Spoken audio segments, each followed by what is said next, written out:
हम बात करते हैं नंबर वन की। नंबर वन कैसा होता है? नंबर वन का सबसे पहले रूलिंग प्लैनेट है सन। और नंबर वन को हम किंग बोलते हैं। तो किंग का ऑरा कैसा होगा? किंग की पर्सनालिटी कैसी होगी? तो किंग एक लीडर है। पूरी प्रजा को वो बैलेंस मैनेज करता है। तो किंग को रिस्पेक्ट चाहिए। उसका प्रोग्रेसिव और एम्बिशियस नेचर होगा। फ्रीडम लवर है। उसको ऐसा है कि किसी के अंदर काम नहीं करना है, उसको बॉसी नेचर होता है। इगोइस्टिक डोमिनेटिंग नेचर होता है। एनर्जेटिक और डिसिप्लिन भी होता है। शॉर्ट टेम्पर होता है, अग्रेशन बहुत होता है उसमें, स्ट्रेट फॉरवर्ड और कम्युनिकेटर बहुत ही अच्छा होता है। कभी सुगर कोटिंग नहीं करेगा, जो भी है वो मुंह पे बोलेगा। पार्टनरशिप के लिए वो बहुत ही अच्छा होता है, किसी के पास लव अफेयर में नहीं जाएगा, बट किसी को अगर प्यार करेगा तो पूरे एंड तक निभाएगा। टफ डिसीजन मेकर होता है। अगर कुछ गलत लगे उसको तो तुरंत ही बोल देगा। वन के साथ वन की पार्टनरशिप कभी अच्छी नहीं मानी जाती, क्योंकि दोनों में ईगो होगा और दोनों डोमिनेटिंग होंगे। तो दोनों का ईगो क्लैश होगा, तो वन के साथ वन की पार्टनरशिप बिल्कुल अच्छी नहीं मानी गई। सन एक हीट एनर्जी है, मतलब फायर एनर्जी है, तो अग्रेशन उसमें बहुत ही होता है, बहुत अग्रेशन होता है। और स्ट्रांग ओरा भी होता है उसका, ऑथोरिटेटिव नेचर होगा और इंडिपेंडेंट बॉसी नेचर होगा उसका। उसकी पर्सनालिटी एक राजा की तरह पर्सनालिटी होगी कि उसको ऐसा है कि मैं जो बोलूं वही होना चाहिए, मैंने जो कह दिया वो कह दिया, ऐसा नेचर होगा उसका थोड़ा बहुत। अभी हम करियर की बात करें तो नंबर वन कौन से करियर में जा सकता है? जैसे कि गवर्नमेंट जॉब है, आईपीएस आईएएस की जॉब है, उसमें जा सकता है। आईएएस ऑफिसर बन सकता है। सीईओ की पोजीशन है, बॉस की पोजीशन है, मैनेजर अच्छा बन सकता है। तो जैसे कोई भी फील्ड में लीड पोजीशन पर वो अच्छा कर सकता है। इनका फोकस हमेशा ही लीड पोजीशन पर ही रहेगा। अभी हम बात करते हैं, अगर नंबर वन किसी की भी ग्रिड में टू टाइम है तो उसका क्या होगा? Two time number one positive माना गया है, क्योंकि नंबर वन के जो भी एट्रीब्यूट है इसमें डबल हो जाएंगे। जैसे नंबर वन कम्युनिकेटर अच्छा होता है, बट अच्छे से एक्सप्रेस नहीं कर पाता अपनी चीजों को। बट अगर किसी की भी ग्रिड में टू टाइम नंबर वन है तो वो कम्युनिकेशन भी अच्छा करेगा और अपनी चीजों को अच्छे से एक्सप्रेस कर पाएगा। तो लीडरशिप क्वालिटी भी बहुत ही स्ट्रांग हो जाती है, बिजनेस करेगा, लाइफ में सक्सेस होगा। अगर थ्री टाइम है किसी की ग्रिड में तो ये बहुत ही बुरा माना जाता है, नेगेटिव माना जाता है। क्योंकि उसमें हाई ईगो आ जाएगा, आई मी माई सेल्फ वाला एटीट्यूड आ जाएगा, बिना सोचे समझे कुछ भी बोल देगा, बहुत ही स्ट्रेट फॉरवर्ड होगा, गुस्सा बहुत ही बढ़ जाएगा, कम्युनिकेशन उसकी बिगड़ जाएगी। जो नंबर वन के ट्रेड होते हैं, एट्रीब्यूट अच्छे होते हैं, वो सब यहाँ पे उल्टे हो जाएंगे। नेम फेम बहुत ज्यादा देर तक उनके पास टिकती नहीं है। एनिमीज बढ़ जाते हैं, जेलसी फैक्टर ऐड हो जाता है। अगर उनके पास थ्री टाइम नंबर नाइन है तो थोड़ा बैलेंस हो जाएगा, थ्री टाइम नंबर वन के साथ थ्री टाइम नंबर नाइन है तो बैलेंस हो जाएगा। अगर फोर टाइम नंबर वन है किसी की ग्रिड में तो पूरे नंबर वन के जितने भी ट्रेड होते हैं ना, यहाँ पर बिल्कुल उल्टा हो जाएगा। एनर्जी उसकी, हीट एनर्जी बहुत ही ओवरलोडेड हो जाएगी। सूर्य चमकता है बट जला भी देता है, अगर ज्यादा हो जाए तो जला देगा। ऐसे ही यहाँ पर ही ऐसा ही है। बिजनेस में सक्सेसफुल नहीं हो सकते, जॉब ही कर सकते हैं, बिजनेस में नहीं जा पाते। सक्सेस तो मिलेगा इनको बट हमेशा टिकता नहीं है। तुरंत आएगा और चला जाएगा, हडल्स बहुत आएगी, स्ट्रगल आएगा। ईगो, यहाँ पे पूरा उल्टा हो जाएगा, ईगो बिकम्स सेल्फ डाउट हो जाएगा। फैम मिलेगा बट शॉर्ट टाइम के लिए मिलेगा। लीडरशिप क्वालिटी पूरी आइसोलेट हो जाती है उनकी। लेकिन फिर भी सूर्य अपनी रोशनी तो देता ही है, तो सक्सेस देगा बट लेट देगा और स्ट्रगल के साथ देगा।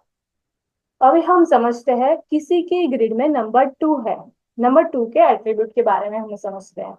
नंबर टू का रूलिंग प्लैनेट है मून। और जैसे नंबर वन को हम किंग बोलते हैं, वैसे ही नंबर टू को हम क्वीन बोलते हैं। तो उनकी पर्सनालिटी, क्वीन की पर्सनालिटी कैसी होती है? सॉफ्ट ओरा होगा, एकदम सॉफ्ट होगी, इमोशनल होगी, इमेजिनेशन पावर उसकी बहुत अच्छी होती है। तो नंबर टू क्या रिप्रेजेंट करता है? Softness, emotions, imagination and creativity. ये लोग बहुत ही इमोशनल और इंट्यूटिव, केयरिंग होंगे। नेचर में बहुत साय होंगे, जेंटल और रोमांटिक होते हैं। डिसीजन लेने में थोड़े कंफ्यूज होते हैं, कहीं पे भी अगर शॉपिंग करने के लिए जाएंगे तो उनको, अगर नंबर 2 की वाइफ है और वो शॉपिंग करने गई, तो उनको मतलब वो चॉइस नहीं कर पाएंगी, उसको ऐसा है कि किसी और की वैलिडेशन चाहिए, बहुत ही कंफ्यूज हो जाएंगी। और नंबर 2 वाले लोग पूरा दिल से सोचेंगे, उनके पास प्रैक्टिकल माइंड नहीं होगा, पूरा लॉजिकल नहीं होंगे वो लोग, जो भी सोचेंगे वो दिल से सोचेंगे। इमेजिनेशन पावर इनकी बहुत ही स्ट्रांग होती है, तो आर्ट लाइन है, म्यूजिक, राइटिंग फील्ड में वो लोग बहुत ही अच्छा कर सकते हैं। नंबर 2 को रूलिंग प्लैनेट मून है। तो मून कैसा है, 15 दिन बढ़ता है और 15 दिन घटता है। तो ऐसे ही नंबर 2 में मूड स्विंग्स बहुत ही होते हैं, डिपेंड्स ऑन उनके, कई बार बहुत बहुत हैप्पी हो जाएंगे, कई बार बहुत सैड हो जाएंगे, तो डिपेंड्स ऑन इमोशनल स्टेट उनका कैसा है, उसके हिसाब से उनका मूड स्विंग्स चलता रहेगा। उनको बहुत ही पैम्परिंग चाहिए, अप्रिशिएशन चाहिए, जिसको वो बहुत प्यार करते हैं या जिसके पास से वो लोग एक्सपेक्टेशन रखते हैं, उनके पास से उनको ऐसा है कि पैम्परिंग चाहिए, वो मुझे केयर करे, अप्रिशिएट करे, मुझे सपोर्ट करे, उनको ऐसा होगा। रिलेशनशिप में वो बहुत ही डेडिकेटेड होंगे और पॉजिटिव नेचर होगा उनका।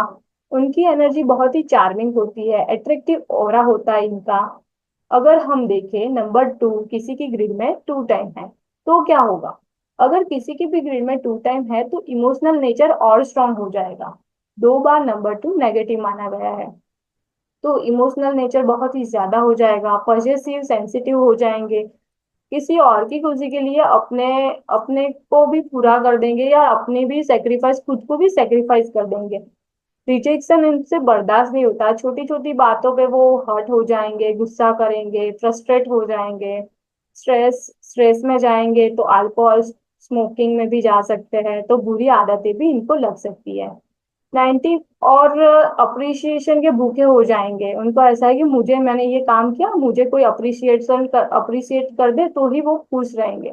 छोटी किसी ने भी कुछ छोटी बात बोल दी तो उस पे ओवर थिंक करने लगेंगे, पूरा इमोशनली ब्रेक डाउन कर देंगे, अगर किसी ने उनको सपोर्ट नहीं किया किसी भी बात के लिए तो इमोशनली ब्रेक डाउन हो जाएंगे। इंट्यूशन पावर बहुत ही बढ़ जाती है, बट मेंटल हेल्थ वीक हो सकती है। अभी हम समझते हैं 3 टाइम नंबर 2 क्या इम्पेक्ट करता है हमारी लाइफ में। इंट्यूशन पीक पे चली जाएंगी, बहुत ही अच्छी इंट्यूशन हो जाएंगी, साइकिक हो जाएंगे वो लोग, बट एक्सट्रीम में जाके वो लोग इमोशनल इम्बैलेंस हो सकते हैं। छोटी बात भी उनको डीप सैडनेस में ले जा सकती है, डिप्रेशन एंजाइटी में ले जा सकती है। अगर रॉन्ग पार्टनर उनको मिल गया, टॉक्सिक रिलेशन में भी जा सकते हैं। 90% केसेस में देखा गया है कि लव मैरिज करते हैं नंबर, जिसकी ग्रिड में 3 10 नंबर 2 है, वो लोग लव मैरिज ही करते हैं 90% केसेस में, बट गलत इंसान के साथ करेंगे। शादी के बाद पछताएंगे कि यार कैसा पार्टनर मिल गया, तो इमोशनल में आकर मैरिज कर देंगे, बाद में उनको पछतावा होगा। इनको इनर हीलिंग और सपोर्ट की बहुत ही रिक्वायरमेंट होती है। अगर 4 टाइम है नंबर 2 तो क्या इम्पेक्ट करेगा हमारी लाइफ पर? तो ये पूरे डेंजर जोन में चले जाएंगे, ओवर थिंक इतना बढ़ जाएगा, डिप्रेशन में जा सकते हैं, सुसाइड कर सकते हैं। इमोशनली बहुत ही सॉफ्ट होते हैं, छोटी सी बात को भी दिल पे लगा देंगे। अगर प्रॉपर गाइडेंस इनको नहीं मिली तो कोई गलत डायरेक्शन में भी जा सकते हैं, बट अगर स्पिरिचुअल पाथ पे गए वो लोग, तो उनकी मैनिफेस्टेशन पावर बहुत ही अच्छी हो जाएगी और उनके जैसा सुपर मैनिफेस्टर पावर हो जाएगी, उनके जैसा कोई मैनिफेस्ट नहीं कर सकता। जो बोलेंगे वो सच हो जाएगा। वर्ड्स में बहुत ही पावर होती है और नंबर 2 वाले लोगों की बातें जल्दी सच हो जाती है, तो वो कुछ भी बुरा बोलेंगे, कुछ भी किसी को भी बददुआ देंगे तो वो कई बार सच हो जाती है, तो सोच समझकर बोलना चाहिए नंबर 2 वाले पीपल को। अभी हम इनके करियर की बात करें तो इनका करियर कैसा, कौन से करियर में ये लोग बहुत अच्छा कर सकते हैं? तो मैंने बताया इनकी इमेजिनेशन पावर, क्रिएटिविटी बहुत ही अच्छी होती है, आर्टिस्टिक फील्ड में ये लोग बहुत ही अच्छा कर सकते हैं, जैसे कि राइटिंग है, म्यूजिक है, आर्ट है, उसमें बहुत ही अच्छा कर सकते हैं। काउंसलिंग में भी जा सकते हैं, हीलिंग कर सकते हैं, ब्यूटी है, ब्यूटी पार्लर में भी जा सकते हैं, एस्ट्रोलॉजी में भी ये लोग बहुत अच्छा कर सकते हैं क्योंकि उनकी इंट्यूटिव पावर अच्छी होती है, तो इसमें भी वो लोग अच्छा करियर बना सकते हैं। कम्युनिकेशन बहुत अच्छा होता है इनका, तो मोटिवेशनल स्पीकर भी बन सकते हैं, टीचिंग फील्ड में जा सकते हैं, अच्छे हीलर भी बन सकते हैं। तो ये है नंबर 2 की बात।